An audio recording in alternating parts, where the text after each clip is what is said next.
कैसे हैं आप सभी। आशा करता हूं आप सभी बहुत ही अच्छे होंगे। मेरा नाम अभय सिंह और आपका बहुत बहुत स्वागत है जनबी मंत्रा पर। बच्चों, जैसा कि पता है कि आप सभी का रिजल्ट आ गया है, लेकिन कुछ ऐसे महत्वपूर्ण कारण है जिसके वजह से आपका एडमिशन नहीं हो पाएगा, ठीक है ना। और वो सबसे बड़ा कारण क्या है वो जान लीजिए बच्चों। वो है आपका डॉक्यूमेंट वेरिफिकेशन, ठीक है ना। डॉक्यूमेंट वेरिफिकेशन तो यानी कि कौन कौन से ऐसे डॉक्यूमेंट्स हैं जिसको कि आपको बनवा लेना बहुत ही ज़रूरी है, क्योंकि एडमिशन के प्रोसेस टाइम आपको देना बहुत ज़रूरी रहेगा, ठीक है बच्चों। और आपको पूरा ये डॉक्यूमेंट आपको वहाँ पे लगाना ही है, ठीक है। तो चलिए आइए एक एक लिस्ट हम लोग देख लेते हैं कि आपके डॉक्यूमेंट्स में क्या क्या लगने वाले हैं। तो वीडियो में आगे बढ़ने से पहले बच्चों वीडियो को लाइक कर दीजिए फटाफट और चैनल को सब्सक्राइब कर लीजिए। चलिए आइए हम लोग बातचीत करने वाले हैं बच्चों कि क्या क्या आपके डॉक्यूमेंट जो है जवाहर नवोदय विद्यालय के एडमिशन के दौरान लगने वाले हैं बच्चों। ओके, तो बच्चों जो भी जानकारी यहाँ पर देखेंगे बिल्कुल एकदम सही से यहाँ पर देखने वाले हैं हम लोग, ठीक है। तो क्या क्या आपका डॉक्यूमेंट लगने वाला है उसको यहाँ पे अच्छे से देख लेते हैं। यहाँ पर आएंगे, देखिए यहाँ पर लिखा हुआ है documents to be submitted after selection, ठीक है ना। अब यहाँ पर ये जो दिया गया है documents to be submitted after selection, यानी कि जब आपका सिलेक्शन हो जाता है तो कौन कौन से डॉक्यूमेंट यहाँ पर देना होता है, सब कुछ यहाँ पे जानकारी दे दिया गया है, ठीक है। लेकिन अब ये जो है इंग्लिश में लिखा है, मैं इसका पूरा हिंदी में ट्रांसलेट करके आपको पूरा अच्छे से लिख कर बता रहा हूँ कि क्या क्या आपको यहाँ पे चाहिए बच्चों, ठीक है। ध्यान से पूरा वीडियो आप देखिएगा। अब देखिए बच्चों, वो जो इंग्लिश में लिखा था उसका मैं यहाँ पर हिंदी में ट्रांसलेट करके अच्छे से यहाँ पर लिख दिया हूँ।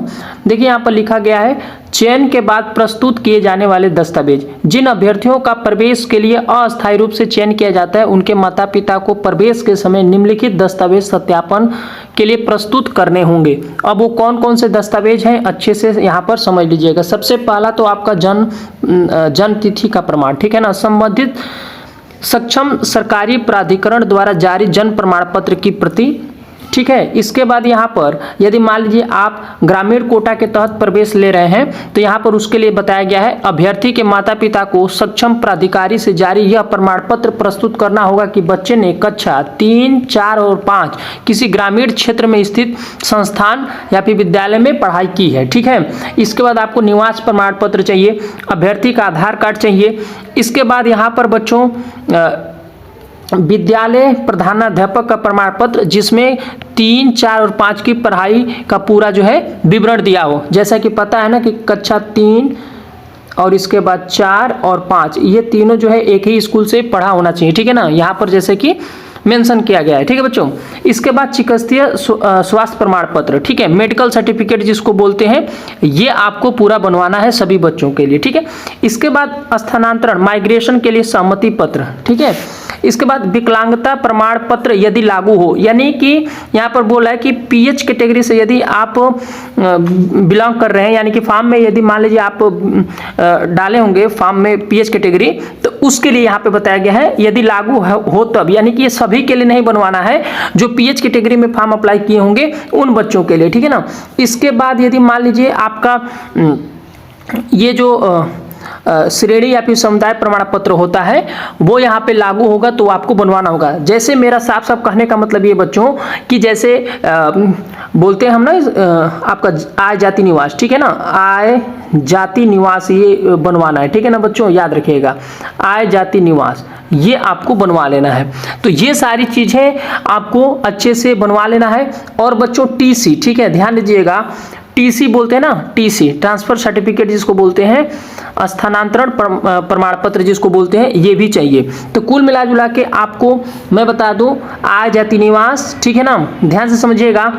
अब यहाँ पर क्या क्या हो गया, आय जाति निवास हो गया, इसके बाद आधार कार्ड हो गया, ठीक है, आधार कार्ड हो गया, ठीक, आय जाति निवास हो गया, आधार कार्ड हो गया।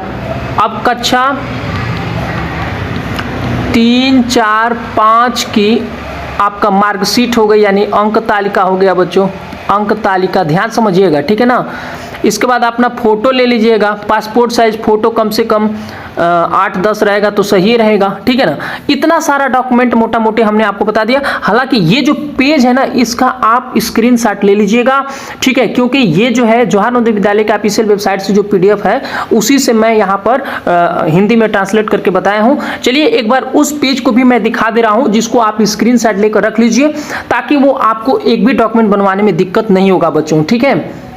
देखिए ये रहा बच्चों वो पेज, ठीक है, ये रहा वो page, document to be submitted after selection test, ठीक है।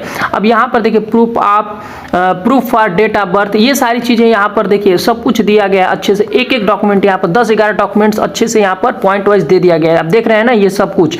तो इसको आप क्या करिए कि एक बार स्क्रीनशॉट लेके रख लीजिए, ठीक है। मैं इसको थोड़ा सा जूम कर दे रहा हूँ ताकि आपको अच्छे से समझ में आ जाएगा, ठीक है ना। सेम वही चीज है जो अभी मैं आपको बताया हूँ, ठीक है। तो यहाँ पर अच्छे से समझ लीजिए कि क्या क्या डॉक्यूमेंट आपको बनवाना है। तो समय रहते बच्चों आप अपना डॉक्यूमेंट बनवा लीजिए, ताकि आपके एडमिशन में कोई समस्या ना हो। मिलते हैं अगले वीडियो में, तब तक के लिए थैंक यू एंड जय हिंद मेरे प्यारे बच्चों।